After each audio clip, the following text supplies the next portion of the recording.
مارتينيز مدرب بلجيكا. المغاربة بلا شك سيخاطرون بالضغط علينا بقوة، وسينتهي الأمر بحصولنا على مساحات شاسعة.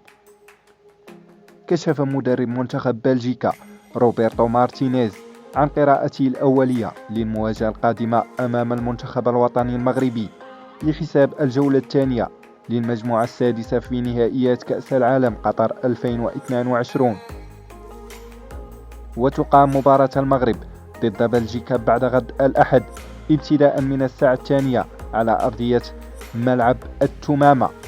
وتحدث مارتينيز إلى قناة RTBF البلجيكية قائلا: القدرات التكتيكية مختلفة بين كندا والمغرب، لكن المغاربة بلا شك سيخاطرون بالضغط علينا بقوة، وإذا لم ينجح ذلك بالنسبة لهم سينتهي الأمر بحصولنا على مساحات شاسعة.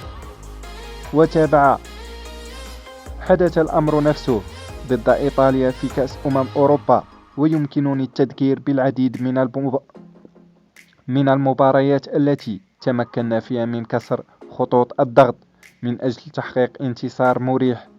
ثم اختتم موضحا: تنفيذ الخطط أكثر أهمية من تحديد التكتيكات بنفسها، فأولوية فريقنا هي الاستمرار في التطور.